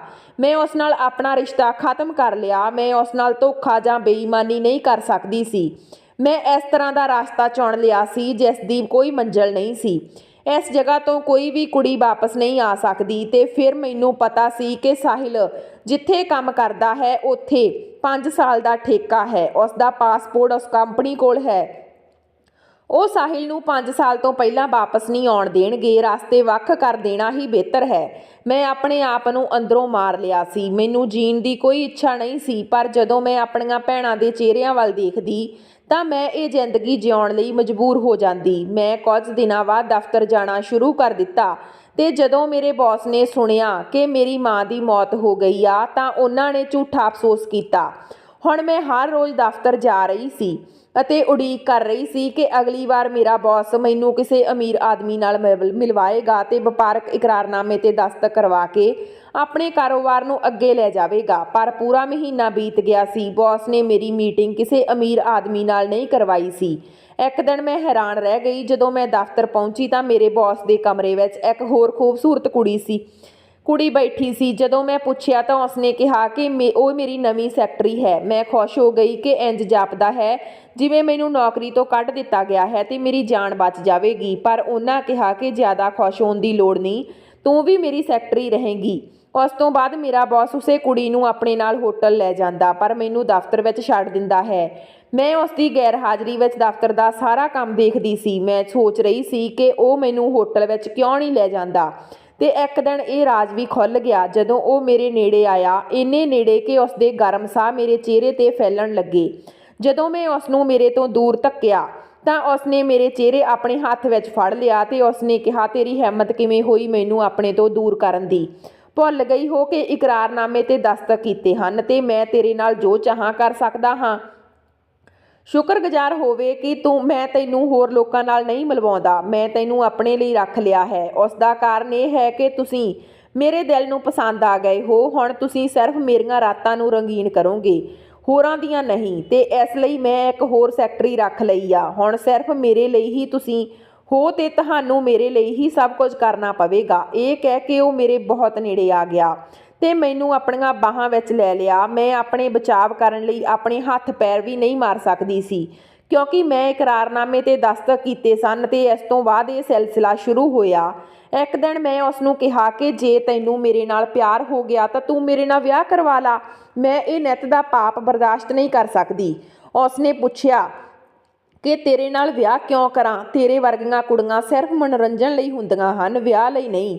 ਇਹ ਕਹਿ ਕੇ ਉਹ ਚਲਾ ਗਿਆ। ਮੈਂ ਆਖਰੀ ਵਾਰ ਆਪਣੇ ਵਗਦੇ ਹੰਝੂ ਪੂੰਝੇ। ਮੈਂ ਆਪਣੇ ਮਨ ਵਿੱਚ ਫੈਸਲਾ ਕਰ ਲਿਆ ਸੀ ਕਿ ਮੈਂ ਅੱਗੇ ਕੀ ਕਰਨਾ ਹੈ। ਮੈਂ ਉਸ ਦਾ ਸਾਰਾ ਕਾਰੋਬਾਰ ਸਮਝ ਗਈ ਸੀ। ਹੁਣ ਮੈਂ ਸੋਚ ਲਿਆ ਸੀ ਕਿ ਇਹਨਾਂ 8 ਮਹੀਨਿਆਂ ਵਿੱਚ ਹੀ ਮੈਂ ਉਸ ਆਦਮੀ ਨੂੰ ਆਪਣਾ ਗੁਲਾਮ ਬਣਾ ਲਵਾਂਗੀ। ਮੈਂ ਸਾਰੀ ਸ਼ੰਗ ਸ਼ਰਮ ਲਾ ਕੇ ਇੱਕ ਪਾਸੇ ਰੱਖ ਦਿੱਤੀ। ਉਹ ਮੇਰੇ ਬਿਨਾਂ ਬਿਲਕੁਲ ਜ਼ੀਰੋ ਸੀ। ਮੇਰੀ ਸੁੰਦਰਤਾ ਉਸਦੀ ਕਮਜ਼ੋਰੀ ਬਣ ਗਈ ਸੀ। ਇਹ ਕਹਿਣਾ ਜ਼ਿਆਦਾ ਸਹੀ ਹੋਵੇਗਾ ਕਿ ਉਹ ਮੈਨੂੰ ਪਿਆਰ ਕਰਨ ਲੱਗ ਪਿਆ ਸੀ ਤੇ ਮੇਰੇ 'ਤੇ ਭਰੋਸਾ ਵੀ ਕਰਨ ਲੱਗ ਪਿਆ ਸੀ। ਉਹ ਮੈਨੂੰ ਸਿਰਫ ਇੱਜ਼ਤ ਨਾਲ ਆਪਣੀ ਪਤਨੀ ਨਹੀਂ ਬਣਾ ਸਕਿਆ, ਮੈਂ ਇੱਕ ਸਾਂਝਾ ਖਾਤਾ ਬਣਾ ਲਿਆ ਸੀ। ਉਸ ਦਾ ਸਾਰਾ ਬੈਲੈਂਸ ਉਸ ਵਿੱਚ ਰੱਖਿਆ। ਮੈਨੂੰ ਉਸ ਦੀਆਂ ਸਾਰੀਆਂ ਡੀਲ ਦੀਆਂ ਸਾਰੀਆਂ ਜਾਣਕਾਰੀਆਂ ਸੀ। ਉਸ ਦੇ ਸਾਰੇ ਕੰਟਰੈਕਟ 'ਤੇ ਮੇਰੇ ਦੂਜੇ ਦਸਤਖਤ ਹੁੰਦਾ ਸੀ। ਮੈਂ ਉਸ ਨੂੰ ਸ਼ਰਾਬ ਅਤੇ ਆਪਣੀ ਸੁੰਦਰਤਾ ਦਾ ਇੰਨਾ ਆਦੀ ਬਣਾ ਦਿੱਤਾ ਕਿ ਹੁਣ ਉਹ ਕਈ ਦਿਨ ਹੋਟਲ ਦੇ ਕਮਰੇ ਵਿੱਚ ਨਸ਼ੇ 'ਚ ਪਿਆ ਰਹਿੰਦਾ। ਮੈਂ ਇਸ ਚੀਜ਼ ਦਾ ਫਾਇਦਾ ਉਠਾ ਰਹੀ ਸੀ। ਜਦੋਂ ਵੀ ਉਹ ਮੇਰੇ ਨੇੜੇ ਆਉਣ ਦੀ ਕੋਸ਼ਿਸ਼ ਕਰਦਾ ਤਾਂ ਮੈਂ ਉਸ ਨੂੰ ਇੰਨੀ ਸ਼ਰਾਬ ਪਿਲਾ ਦਿੰਦੀ ਕਿ ਉਹ ਆਪਣੇ ਹੋਸ਼ ਗਵਾ ਬੈਠਦਾ ਤੇ ਆਪਣੇ ਕਮਰੇ ਵਿੱਚ ਬੇਹੋਸ਼ ਹੋ ਜਾਂਦਾ। ਸ਼ਰਾਬੀ ਹਾਲਤ ਵਿੱਚ ਮੈਂ ਉਸ ਦੀ ਸਾਰੀ ਜਾਇਦਾਦ, ਇੱਥੋਂ ਤੱਕ ਕਿ ਉਸ ਦਾ ਬੰਗਲਾ ਵੀ ਆਪਣੇ ਨਾਮ ਕਰਵਾ ਲਿਆ। ਮੈਂ ਉਸ ਨੂੰ ਪੈਸੇ ਲਈ ਤਰਸਦੇ ਦੇਖਣਾ ਚਾਹੁੰਦੀ ਸੀ। ਹੁਣ ਸਾਰੇ ਗਾਹਕ ਮੇਰੇ ਨਾਲ ਹੀ ਡੀਲ ਕਰਦੇ ਸਨ। ਮੈਂ ਉਸ ਦਾ ਸਾਰਾ ਕੁਝ ਆਪਣੇ ਨਾਮ 'ਤੇ ਤਬਦੀਲ ਕਰ ਦਿੱਤਾ। ਮੈਂ ਆਪਣੀਆਂ ਦੋਵਾਂ ਭੈਣਾਂ ਦੇ ਵਿਆਹ ਬੜੇ ਧੂਮ-ਧਾਮ ਨਾਲ ਕਰਵਾਏ। ਮੈਂ ਆਪਣੇ ਆਪ ਨੂੰ ਵੇਚ ਕੇ ਉਹਨਾਂ ਨੂੰ ਇੱਜ਼ਤ ਦੀ ਜ਼ਿੰਦਗੀ ਦਿੱਤੀ ਸੀ। ਜਦੋਂ ਮੈਂ ਉਸ ਆਦਮੀ ਦਾ ਸਾਰਾ ਕੁਝ ਆਪਣੇ ਨਾਮ ਕਰ ਲਿਆ ਤਦ ਮੈਂ ਇਸ ਦਿਨ ਦੀ ਉਡੀਕ ਕੀਤੀ। ਮੈਂ ਉਸ ਦੇ ਕਮਰੇ ਵਿੱਚ ਚੇਅਰ 'ਤੇ ਬੈਠੀ ਉਸ ਵਿਅਕਤੀ ਦੇ ਦਫ਼ਤਰ ਆਉਣ ਦੀ ਉਡੀਕ ਕਰ ਰਹੀ ਸੀ। ਉਸਨੇ ਸ਼ਾਇਦ ਆਪਣੀ ਧੀ ਨੂੰ ਉਸ ਦੀ ਵਰ੍ਹੇਗੰਢ 'ਤੇ ਤੋਹਫ਼ਾ ਦੇਣ ਲਈ ਬੈਂਕ ਤੋਂ ਪੈਸੇ ਕਢਵਾਉਣੇ ਸਨ, ਪਰ ਬੈਂਕ ਹੁਣ ਮੇਰੇ ਇਸ਼ਾਰੇ ਤੋਂ ਬਿਨਾਂ ਕੋਈ ਕੰਮ ਨਹੀਂ ਕਰ ਸਕਦਾ ਸੀ। ਉਸ ਨੂੰ ਇੱਕ ਵੀ ਪੈਸਾ ਨਹੀਂ ਦਿੰਦਾ। ਉਹ ਮੇਰੇ ਕਮਰੇ ਵਿੱਚ ਬਹੁਤ ਉੱਚੀ ਬੋਲਦਾ ਤੇ ਗੁੱਸੇ 'ਚ ਦਾਖਲ ਹੋਇਆ। ਉਹ ਮੈਨੂੰ ਆਪਣੀ ਕੁਰਸੀ 'ਤੇ ਬੈਠਾ ਦੇਖ ਕੇ ਹੈਰਾਨ ਰਹਿ ਗਿਆ। ਮੇਰੇ ਬੁੱਲ੍ਹਾਂ 'ਤੇ ਮੁਸਕਰਾਹਟ ਫੈਲ ਗਈ। ਮੈਨੂੰ ਦੇਖ ਕੇ ਉਹ ਗੁੱਸੇ ਨਾਲ ਚੀਕਿਆ, ਪਰ ਮੈਂ ਵੀ ਉਸ ਵੱਲ ਤਿੱਖੀ ਨਜ਼ਰ ਮਾਰੀ। ਮੈਂ ਕਿਹਾ, ਤੁਹਾਨੂੰ ਕਿਸੇ ਦੇ ਕਮਰੇ ਵਿੱਚ ਆਉਣ ਦੀ ਤਮੀਜ਼ ਨਹੀਂ ਆ? ਪਹਿਲਾਂ ਤੁਸੀਂ ਬੌਸ ਦੇ ਕਮਰੇ ਦਾ ਦਰਵਾਜ਼ਾ ਖੜਕਾਓ ਤੇ ਜੇ ਤੁਹਾਨੂੰ ਆਗਿਆ ਮਿਲੇ ਤਾਂ ਤੁਸੀਂ ਅੰਦਰ ਆ ਜਾਓ, ਨਹੀਂ ਤਾਂ ਤੁਸੀਂ ਬਾਹਰੋਂ ਵਾਪਸ ਚਲੇ ਜਾਓ। ਉਹ ਮੇਰੀਆਂ ਗੱਲਾਂ 'ਤੇ ਗੁੱਸੇ 'ਚ ਆ ਗਿਆ ਤੇ ਅੰਦਰ ਆ ਕੇ ਕਹਿਣ ਲੱਗਾ ਕਿ ਤੂੰ ਕੀ ਬਕਵਾਸ ਕਰ ਰਹੀ ਆ? ਮੈਂ ਕਿਹਾ, ਮੇਰੇ ਨਾਲ ਨਿਮਰਤਾ ਨਾਲ ਗੱਲ ਕਰੋ, ਨਹੀਂ ਤਾਂ ਮੈਂ ਆਪਣੇ ਗਾਰਡ ਨੂੰ ਬੁਲਾ ਕੇ ਤੁਹਾਨੂੰ ਬਾਹਰ ਕੱਢ ਦੇਵਾਂਗੀ। ਉਹ ਕਹਿਣ ਲੱਗਾ ਕਿ ਸ਼ਾਇਦ ਤੂੰ ਆਪਣਾ ਰੁਤਬਾ ਭੁੱਲ ਗਈ ਆ। ਥੋੜ੍ਹੀ ਦੇਰ ਵਿੱਚ ਹੀ ਵਕੀਲ ਮੇਰੇ ਕਮਰੇ ਦੇ ਅੰਦਰ ਆਉਣ ਦੀ ਇਜਾਜ਼ਤ ਮੰਗਦਾ ਹੋਇਆ ਕਮਰੇ 'ਚ ਆ ਗਿਆ। ਮੈਂ ਉਸ ਵਕੀਲ ਨੂੰ ਕਿਹਾ ਕਿ ਉਹ ਇਸ ਵਿਅਕਤੀ ਨੂੰ ਉਸ ਦਾ ਰੁਤਬਾ ਦਿਖਾਵੇ। ਜਦੋਂ ਵਕੀਲ ਨੇ ਉਸ ਨੂੰ ਸਾਰੇ ਕਾਗਜ਼ ਵਿਖਾਏ ਤਾਂ ਉਸ ਨੂੰ ਲੱਗਾ ਜਿਵੇਂ ਕਿਸੇ ਨੇ ਉਸ ਦੀ ਮੌਤ ਦਾ ਸਜ਼ਾ ਸੁਣਾ ਦਿੱਤੀ ਹੋਵੇ। ਉਹ ਬਿਲਕੁਲ ਖਾਲੀ ਹੱਥ ਸੀ। ਉਸ ਨੇ ਕਿਹਾ, ਤੁਸੀਂ ਮੇਰੇ ਨਾਲ ਧੋਖਾ ਕੀਤਾ। ਮੈਂ ਕਿਹਾ ਕਿ ਤੁਸੀਂ ਵੀ ਮੈਨੂੰ ਨਸ਼ਾ ਦਿੱਤਾ ਸੀ। ਮੇਰੇ ਨਾਲ ਧੋਖਾ ਕਰਕੇ ਮੈਨੂੰ ਕਿਸੇ ਵਹਿਸ਼ੀ ਦੇ ਹਵਾਲੇ ਕਰ ਦਿੱਤਾ ਸੀ। ਉਹ ਅੱਜ ਪੈਸਿਆਂ ਦੀ ਖਾਤਰ ਮੈਂ ਤਾਂ ਹਿਸਾਬ ਕਿਤਾਬ ਬਰਾਬਰ ਕਰ ਦਿੱਤਾ ਹੈ। ਮੈਂ ਉਸ ਨੂੰ ਕਿਹਾ ਕਿ ਉਹ ਕੱਲ੍ਹ ਤੱਕ ਆਪਣਾ ਬੰਗਲਾ ਖਾਲੀ ਕਰ ਦੇਵੇ, ਨਹੀਂ ਤਾਂ ਮੈਂ ਉਸ ਨੂੰ ਘਰੋਂ ਕੱਢ ਦੇਵਾਂਗੀ। ਅੱਜ ਤੱਕ ਮੈਂ ਉਹਨਾਂ ਦੀਆਂ ਅੱਖਾਂ ਵਿੱਚ ਸਿਰਫ ਹੰਕਾਰ ਤੇ ਲਾਲਸਾ ਦੇਖੀ ਸੀ। ਅੱਜ ਮੈਂ ਹੰਝੂ ਦੇਖ ਰਹੀ ਸੀ, ਬੇਵਸੀ ਦੇਖ ਰਹੀ ਸੀ। ਉਹ ਰੋਣ ਲੱਗਾ, ਮੈਨੂੰ ਮਾਫ਼ ਕਰ ਦਿਓ, ਪਰ ਮੈਂ ਉਸ ਦੀ ਇੱਕ ਨਾ ਸੁਣੀ ਤੇ ਗਾਰਡ ਨੂੰ ਬੁਲਾ ਕੇ ਉਸ ਨੂੰ ਬਾਹਰ ਕੱਢ ਦਿੱਤਾ। ਕੁਝ ਦਿਨਾਂ ਬਾਅਦ ਉਸ ਦੀ ਲੜਕੀ ਰੋਂਦੀ ਹੋਈ ਮੇਰੇ ਕੋਲ ਆਈ ਤੇ ਕਿਹਾ ਕਿ ਮੇਰੇ ਪਿਤਾ ਨੂੰ ਦਿਲ ਦਾ ਦੌਰਾ ਪਿਆ ਹੈ। ਡਾਕਟਰ ਨੇ ਆਪਰੇਸ਼ਨ ਦਾ ਹੁਕਮ ਦਿੱਤਾ ਹੈ ਤੇ ਮੈਨੂੰ ਪੈਸਿਆਂ ਦੀ ਸਖਤ ਲੋੜ ਹੈ। ਮੈਂ ਲੜਕੀ ਨੂੰ ਵੀ ਉਸੇ ਇਕਰਾਰਨਾਮੇ ਤੇ ਦਸਤਖਤ ਕਰਨ ਲਈ ਕਿਹਾ ਜੋ ਉਸ ਦੇ ਪਿਤਾ ਨੇ 1 ਸਾਲ ਪਹਿਲਾਂ ਮੈਨੂੰ ਸਾਈਨ ਕਰਨ ਲਈ ਕਿਹਾ ਸੀ। ਅੱਜ ਉਸ ਦੀ ਧੀ ਮੇਰੀ ਥਾਂ ਤੇ ਖੜੀ ਸੀ। ਉਸ ਨੇ ਰੋਂਦੇ ਹੋਏ ਦਸਤਖਤ ਕੀਤੇ। ਮੈਂ ਉਸ ਨੂੰ ਇੱਕ ਹੋਟਲ ਵਿੱਚ ਭੇਜ ਦਿੱਤਾ ਤੇ ਡਰਾਈਵਰ ਨੂੰ ਉਸ ਦੇ ਪਿਤਾ ਦੇ ਆਪਰੇਸ਼ਨ ਦੀ ਫੀਸ ਜਮ੍ਹਾਂ ਕਰਵਾਉਣ ਲਈ ਹਸਪਤਾਲ ਭੇਜ ਦਿੱਤਾ। ਮੈਂ ਆਪਣੇ ਦਫ਼ਤਰ ਵਿੱਚ ਬੈਠੀ ਸੀ, ਪਰ ਅੰਦਰੋਂ ਮੈਂ ਬਹੁਤ ਬੇਚੈਨ ਸੀ। ਮੈਨੂੰ ਇੰਜ ਲੱਗਾ ਜਿਵੇਂ ਉਸ ਕੁੜੀ ਨਾਲ ਜੋ ਹੋਣ ਵਾਲਾ ਸੀ, ਮੈਂ ਉਸ ਦਾ ਦਰਦ ਆਪਣੇ ਸਰੀਰ ਤੇ ਮਹਿਸੂਸ ਕਰ ਰਹੀ ਸੀ। ਜੇਕਰ ਉਸ ਦੇ ਪਿਤਾ ਦਾ ਕਸੂਰ ਸੀ ਤਾਂ ਉਸ ਬੱਚੀ ਨੂੰ ਸਜ਼ਾ ਕਿਉਂ ਦਿੱਤੀ ਜਾਂਦੀ। ਮੈਂ ਤੁਰੰਤ ਹੋਟਲ ਗਈ ਤੇ ਕੁੜੀ ਦੀ ਇੱਜ਼ਤ ਬਚਾਈ ਤੇ ਸੌਦਾ ਰੱਦ ਕਰ ਦਿੱਤਾ। ਮੈਂ ਇੱਕ ਔਰਤ ਸੀ, ਉਸ ਆਦਮੀ ਵਾਂਗ ਨਹੀਂ ਸੀ, ਕਿਉਂਕਿ ਮੈਂ ਉਸ ਦਰਦ ਤੋਂ ਜਾਣੂ ਸੀ ਜਿਸ ਦਾ ਮੈਂ ਸਾਹਮਣਾ ਕਰ ਚੁੱਕੀ ਸੀ। ਮੈਂ ਉਸ ਦੀ ਸਾਰੀ ਜਾਇਦਾਦ ਉਸ ਕੁੜੀ ਨੂੰ ਵਾਪਸ ਕਰ ਦਿੱਤੀ। ਉਹ ਰੋਂਦੀ ਹੋਈ ਮੇਰਾ ਧੰਨਵਾਦ ਕਰਨ ਲੱਗੀ। ਜਦੋਂ ਉਸ ਦੇ ਪਿਤਾ ਦਾ ਆਪਰੇਸ਼ਨ ਹੋਇਆ ਤੇ ਉਹ ਹੋਸ਼ ਵਿੱਚ ਆਇਆ ਤਾਂ ਸੱਚਾਈ ਜਾਣ ਕੇ ਉਸ ਦੇ ਹੱਥ ਜੋੜ ਕੇ ਮਾਫ਼ੀ ਮੰਗਣੀ ਸ਼ੁਰੂ ਕਰ ਦਿੱਤੀ। ਮੈਂ ਤੁਹਾਡੇ ਨਾਲ ਵਿਆਹ ਕਰਨ ਲਈ ਤਿਆਰ ਹਾਂ। ਮੈਂ ਤੁਹਾਨੂੰ ਇੱਜ਼ਤ ਨਾਲ ਆਪਣੀ ਪਤਨੀ ਬਣਾਉਣ ਲਈ ਤਿਆਰ ਹਾਂ। ਮੈਨੂੰ ਮਾਫ਼ ਕਰ ਦਿਓ, ਪਰ ਹੁਣ ਮੈਨੂੰ ਉਸ ਦੀ ਪਤਨੀ ਬਣਨਾ ਮਨਜ਼ੂਰ ਨਹੀਂ ਸੀ। ਮੇਰੇ ਇਕਰਾਰਨਾਮੇ ਵਿੱਚ ਅਜੇ 1 ਸਾਲ ਬਾਕੀ ਸੀ, ਪਰ ਮੇਰੇ ਬੌਸ ਨੇ ਉਸ ਇਕਰਾਰਨਾਮੇ ਨੂੰ ਪਾੜ ਕੇ ਸੁੱਟ ਦਿੱਤਾ। ਮੈਂ ਵੀ ਦਫ਼ਤਰ ਛੱਡ ਕੇ ਆਪਣੇ ਫਲੈਟ ਵਿੱਚ ਰਹਿਣ ਲੱਗ ਪਈ। ਮੈਂ ਆਪਣਾ ਕਾਰੋਬਾਰ ਸ਼ੁਰੂ ਕੀਤਾ। ਉੱਥੇ ਮੈਂ ਅਜਿਹੀਆਂ ਗਰੀਬ ਬੇਸਹਾਰਾ ਲੜਕੀਆਂ ਨੂੰ ਨੌਕਰੀ ਤੇ ਲਾਉਂਦੀ ਸੀ ਜੋ ਆਪਣੇ ਪਰਿਵਾਰ ਦੀ ਇਕਲੌਤੀ ਜ਼ਿੰਮੇਵਾਰੀ ਚੁੱਕਦੀਆਂ ਸਨ। ਮੈਂ ਨਹੀਂ ਚਾਹੁੰਦੀ ਸੀ ਕਿ ਕਿਸੇ ਨਾਲ ਅਜਿਹਾ ਹੋਵੇ ਜਿਵੇਂ ਮੇਰੀ ਬੇਵਸੀ ਦਾ ਫਾਇਦਾ ਉਠਾਇਆ ਗਿਆ ਸੀ। ਮੈਂ ਨਹੀਂ ਚਾਹੁੰਦੀ ਸੀ ਕਿ ਕੋਈ ਹੋਰ ਨੀਲਮ ਦੁਬਾਰਾ ਕਿਸੇ ਦੀ ਲਾਲਸਾ ਦਾ ਸ਼ਿਕਾਰ ਬਣੇ। ਹੁਣ 5 ਸਾਲ ਬੀਤ ਚੁੱਕੇ ਸਨ। ਮੈਂ ਇਸ ਨੂੰ ਆਪਣੀ ਜ਼ਿੰਦਗੀ ਦਾ ਇੱਕੋ ਇੱਕ ਉਪਦੇਸ਼ ਬਣਾਇਆ ਸੀ। ਅਚਾਨਕ ਇੱਕ ਦਿਨ ਮੈਨੂੰ ਫੋਨ ਆਇਆ ਕਿ ਇੱਕ ਨੌਜਵਾਨ ਤੁਹਾਨੂੰ ਮਿਲਣਾ ਚਾਹੁੰਦਾ ਹੈ। ਕਹਿੰਦਾ ਹੈ ਕਿ ਆਰਡਰ 'ਤੇ ਸਮਾਨ ਤਿਆਰ ਕਰਨਾ ਹੁੰਦਾ ਹੈ। ਇੱਥੇ ਬੱਚਿਆਂ ਦੇ ਕੱਪੜਿਆਂ ਦੀ ਫੈਕਟਰੀ ਸੀ ਜਿੱਥੇ ਔਰਤਾਂ ਬੱਚਿਆਂ ਦੇ ਕੱਪੜੇ ਬੁਣਦੀਆਂ ਤੇ ਸਿਲਾਈ ਕਰਦੀਆਂ ਸੀ। ਸ਼ਾਇਦ ਉਹ ਲੈਣ ਆਇਆ ਹੋਵੇ। ਮੈਂ ਕਿਹਾ ਉਸ ਨੂੰ ਅੰਦਰ ਭੇਜੋ। ਮੈਂ ਆਪਣੀ ਸਾੜੀ ਦਾ ਪੱਲੂ ਠੀਕ ਕਰਦੇ ਹੋਏ ਕਮਰੇ ਦਾ ਦਰਵਾਜ਼ਾ ਖੋਲ੍ਹਿਆ ਤਾਂ ਸਾਹਮਣੇ ਖੜੇ ਵਿਅਕਤੀ ਨੂੰ ਦੇਖ ਕੇ ਸਾਹ ਲੈਣਾ ਭੁੱਲ ਗਈ। ਪੈਂਟ ਕੋਟ ਵਾਲਾ ਉਹ ਲੜਕਾ ਕੋਈ ਹੋਰ ਨਹੀਂ ਸਗੋਂ ਸਾਹਿਲ ਸੀ। ਸਾਹਿਲ, ਤੂੰ? ਅਚਾਨਕ ਮੇਰੇ ਮੂੰਹੋਂ ਨਿਕਲ ਗਿਆ। ਮੈਂ ਇੱਕਦਮ ਖੜੀ ਹੋ ਗਈ। ਤੁਸੀਂ ਇੱਥੇ ਕਿਵੇਂ? ਮੈਂ ਸਾਹਿਲ ਨੂੰ ਕਹਿਣ ਲੱਗੀ, ਮੈਂ ਇੱਥੇ ਕਿਉਂ ਨਹੀਂ ਆ ਸਕਦਾ।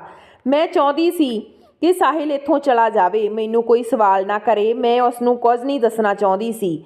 ਮੈਂ ਉਸ ਨੂੰ ਦੇਖਣਾ ਵੀ ਨਹੀਂ ਚਾਹੁੰਦੀ ਸੀ, ਨਾ ਹੀ ਮੈਂ ਉਸ ਦਾ ਸਾਹਮਣਾ ਕਰ ਸਕਦੀ ਸੀ। ਉਹ ਮੇਰੇ ਸਾਹਮਣੇ ਆ ਕੇ ਖੜਾ ਹੋ ਗਿਆ ਤੇ ਕਿਹਾ, ਮੈਂ ਤੈਨੂੰ ਕੁਝ ਕਹਿਣਾ ਹੈ। ਪਰ ਮੈਂ ਸਾਹਿਲ ਤੋਂ ਮੂੰਹ ਮੋੜ ਲਿਆ, ਅੱਖਾਂ 'ਚੋਂ ਹੰਝੂ ਪੂੰਝਦੇ ਹੋਏ ਕਿਹਾ, ਮੇਰਾ ਤੇਰੇ ਨਾਲ ਕੋਈ ਸਬੰਧ ਨਹੀਂ ਹੈ। ਜਦੋਂ ਮੈਂ ਇਹ ਕਹਿਣਾ ਹੀ ਵਾਲੀ ਸੀ ਕਿ ਉਸ ਨੇ ਮੇਰਾ ਹੱਥ ਫੜ ਲਿਆ ਤੇ ਕਿਹਾ ਕਿ ਇਹ ਰਿਸ਼ਤਾ ਤੂੰ ਹੀ ਤੋੜਿਆ ਸੀ, ਮੈਂ ਨਹੀਂ। ਇਹ ਕਹਿ ਕੇ ਉਹ ਮੈਨੂੰ ਆਪਣੇ ਨਾਲ ਲੈ ਕੇ ਜਾਣ ਲੱਗਾ। ਮੈਂ ਉੱਥੇ ਕੋਈ ਡਰਾਮਾ ਨਹੀਂ ਬਣਾਉਣਾ ਚਾਹੁੰਦੀ ਸੀ। ਸਾਰੇ ਵਰਕਰ ਮੇਰੇ ਵੱਲ ਵੇਖ ਰਹੇ ਸਨ। ਮੈਂ ਚੁੱਪਚਾਪ ਉਸ ਦੇ ਨਾਲ ਬਾਹਰ ਆ ਗਈ। ਬਾਹਰ ਇੱਕ ਕਾਰ ਖੜੀ ਸੀ। ਉਸ ਨੇ ਕਿਹਾ, ਜੇਕਰ ਤੂੰ ਇੱਥੇ ਡਰਾਮਾ ਨਹੀਂ ਕਰਨਾ ਚਾਹੁੰਦੀ ਤਾਂ ਚੁੱਪਚਾਪ ਕਾਰ 'ਚ ਬੈਠ ਜਾ। ਮੈਂ ਕਾਰ ਵਿੱਚ ਬੈਠ ਗਈ। ਉਹ ਮੈਨੂੰ ਸਮੁੰਦਰ ਦੇ ਕੰਢੇ ਲੈ ਗਿਆ। ਉਹ ਕਾਰ ਤੋਂ ਹੇਠਾਂ ਉਤਰਿਆ ਤੇ ਮੇਰਾ ਹੱਥ ਫੜ ਕੇ ਸਮੁੰਦਰ ਕਿਨਾਰੇ ਲੈ ਗਿਆ ਤੇ ਕਹਿਣ ਲੱਗਾ, ਦੱਸ ਅਜਿਹਾ ਕੀ ਹੋਇਆ ਕਿ ਤੂੰ ਫੋਨ ਕਰਕੇ ਮੇਰੇ ਜਿਉਣ ਦਾ ਹੱਕ ਹੀ ਖੋਹ ਲਿਆ ਤੇ ਤੇਰੇ ਲਈ ਹਰ ਰਿਸ਼ਤਾ ਖਤਮ ਕਰਨਾ ਇੰਨਾ ਸੌਖਾ ਹੋ ਗਿਆ। ਮਾੜੇ ਹਾਲਾਤ ਕਿਸੇ ਤੇ ਵੀ ਆ ਸਕਦੇ ਹਨ, ਪਰ ਇਹ ਗੱਲਾਂ ਆਪਣੇ ਚਹੇਤਿਆਂ ਨਾਲ ਕੋਈ ਨਹੀਂ ਕਰਦਾ। ਅੱਜ ਕਈ ਵਰ੍ਹਿਆਂ ਬਾਅਦ ਮੈਂ ਉੱਚੀ ਉੱਚੀ ਰੋ ਰਹੀ ਸੀ, ਕਹਿ ਰਹੀ ਸੀ ਕਿ ਮੈਂ ਤੇਰੇ ਲਾਇਕ ਨਹੀਂ ਹਾਂ। ਮੈਂ ਉਸ ਨੂੰ ਸੱਚ ਦੱਸਣ ਬਾਰੇ ਸੋਚਿਆ ਤਾਂ ਜੋ ਆਪਣਾ ਰਾਹ ਬਦਲ ਲਵੇ ਤੇ ਫਿਰ ਮੈਂ ਰੋਂਦੇ ਹੋਏ ਉਸ ਨੂੰ ਸਭ ਕੁਝ ਦੱਸ ਦਿੱਤਾ। ਉਸ ਤੋਂ ਕੁਝ ਨਹੀਂ ਛੁਪਾਇਆ। ਉਹ ਸਭ ਕੁਝ ਚੁੱਪਚਾਪ ਸੁਣਦਾ ਰਿਹਾ। ਫਿਰ ਉਸ ਨੇ ਕਿਹਾ, ਮੈਂ ਮਰ ਗਿਆ ਸੀ ਨੀਲਮ, ਤੂੰ ਮੈਨੂੰ ਕਿਉਂ ਨਹੀਂ ਦੱਸਿਆ ਕਿ ਇਹ ਤੇਰਾ ਪਿਆਰ ਸੀ। ਤੂੰ ਇੱਕ ਵਾਰ ਵੀ ਮੇਰੇ ਤੇ ਭਰੋਸਾ ਨਹੀਂ ਕੀਤਾ। ਇੱਕ ਵਾਰ ਵੀ ਤੂੰ ਆਪਣੀ ਸਮੱਸਿਆਵਾਂ ਨੂੰ ਮੈਨੂੰ ਆਪਣੇ ਨਾਲ ਸਾਂਝਾ ਨਹੀਂ ਸਮਝ ਕੇ ਮੇਰੇ ਸਾਹਮਣੇ ਪੇਸ਼ ਨਹੀਂ ਕੀਤਾ। ਇੱਕ ਵਾਰੀ ਤੂੰ ਮੈਨੂੰ ਕਿਹਾ ਹੁੰਦਾ ਕਿ ਮੈਂ ਤੇਰਾ ਆਪਣਾ ਸੀ। ਤੂੰ ਦੂਜਿਆਂ ਦੇ ਸਾਹਮਣੇ ਹੱਥ ਜੋੜ ਕੇ ਆਪਣੇ ਆਪ ਨੂੰ ਕਿਉਂ ਬਰਬਾਦ ਕੀਤਾ? ਅੱਜ ਫਿਰ ਉਹ ਮੇਰੇ ਵਗਦੇ ਹੰਝੂਆਂ ਨੂੰ ਆਪਣੇ ਹੱਥਾਂ ਨਾਲ ਪੂੰਝ ਰਿਹਾ ਸੀ। ਉਸਨੇ ਕਿਹਾ, ਠੀਕ ਆ, ਛੱਡੋ ਇਹ ਸਭ ਗੱਲਾਂ। ਮੈਨੂੰ ਦੱਸ, ਮੈਂ ਕਦੋਂ ਤੇਰੇ ਘਰ ਆਵਾਂ ਤੈਨੂੰ ਆਪਣੀ ਪਤਨੀ ਬਣਾਉਣ ਲਈ? ਮੈਂ ਅਚਾਨਕ ਉਸ ਵੱਲ ਦੇਖਿਆ। ਮੈਂ ਕਿਹਾ, ਇਹ ਸਭ ਜਾਣ ਕੇ ਤੁਸੀਂ ਮੈਨੂੰ ਅਪਣਾਉਣਾ ਚਾਹੋਗੇ ਕਿ ਤੁਸੀਂ ਪਾਗਲ ਹੋ ਸਾਹਿਲ? ਤੁਸੀਂ ਕੋਈ ਵੀ ਚੰਗੀ ਕੁੜੀ ਲੱਭ ਸਕਦੇ ਹੋ। ਉਸਨੇ ਕਿਹਾ ਕਿ ਮੈਂ ਇੱਕ ਚੰਗੀ ਕੁੜੀ ਨੂੰ ਹੀ ਪੁੱਛ ਰਿਹਾ। ਮੈਂ ਤੁਹਾਨੂੰ ਅਜੇ ਵੀ ਪਿਆਰ ਕਰਦਾ ਹਾਂ। ਤੇਰੀਆਂ ਗੱਲਾਂ ਸੁਣ ਕੇ ਵੀ ਮੇਰਾ ਤੇਰੇ ਪ੍ਰਤੀ ਪਿਆਰ ਬਿਲਕੁਲ ਵੀ ਘੱਟ ਨਹੀਂ ਹੋਇਆ। ਮੈਂ ਜਾਣਦਾ ਹਾਂ ਕਿ ਤੁਸੀਂ ਜੋ ਵੀ ਕੀਤਾ ਉਹ ਮਜਬੂਰੀ ਸੀ। ਮੈਂ ਸਾਹਿਲ ਵੱਲ ਖੁੱਲ੍ਹੀਆਂ ਅੱਖਾਂ ਨਾਲ ਦੇਖ ਰਹੀ ਸੀ। ਮੈਨੂੰ ਨਹੀਂ ਪਤਾ ਸੀ ਕਿ ਸਾਹਿਲ ਦੇ ਅੰਦਰ ਮੈਨੂੰ ਕਿਸ ਤਰ੍ਹਾਂ ਦਾ ਆਦਮੀ ਦਿਖਾਈ ਦੇ ਰਿਹਾ ਸੀ, ਪਰ ਵੈਸੇ ਵੀ ਮੈਨੂੰ ਕਿਸੇ ਸਹਾਰੇ ਦੀ ਲੋੜ ਸੀ, ਇਸ ਲਈ ਮੈਂ ਇਨਕਾਰ ਨਹੀਂ ਕਰ ਸਕਦੀ ਸੀ ਤੇ ਫਿਰ ਮੈਂ ਸਾਹਿਲ ਨੂੰ ਪਿਆਰ ਵੀ ਕਰਦੀ ਸੀ। ਅਚਾਨਕ ਮੈਂ ਰੋਂਦੇ ਹੋਏ ਸਾਹਿਲ ਨੂੰ ਸੀਨੇ ਨਾਲ ਲਗਾ ਲਿਆ। ਸਾਹਿਲ ਨੇ ਵੀ ਮੈਨੂੰ ਆਪਣੀਆਂ ਬਾਹਾਂ 'ਚ ਲੈ ਲਿਆ। ਅੱਜ ਜ਼ਿੰਦਗੀ ਮੁਸਕਰਾ ਰਹੀ ਸੀ ਤੇ ਮੇਰੇ ਅੰਦਰ ਜਿਉਣ ਦਾ ਜਜ਼ਬਾ ਪੈਦਾ ਹੋ ਰਿਹਾ ਸੀ। ਤੁਹਾਨੂੰ ਇਹ ਕਹਾਣੀ ਕਿੱਦਾਂ ਦੀ ਲੱਗੀ? ਲਾਈਕ ਸ਼ੇਅਰ ਜ਼ਰੂਰ ਕਰਿਓ। ਰੋਜ਼ ਨਵੀਆਂ ਕਹਾਣੀਆਂ ਸੁਣਨ ਲਈ ਸਾਡੇ ਚੈਨਲ ਨੂੰ ਸਬਸਕ੍ਰਾਈਬ ਕਰਿਓ।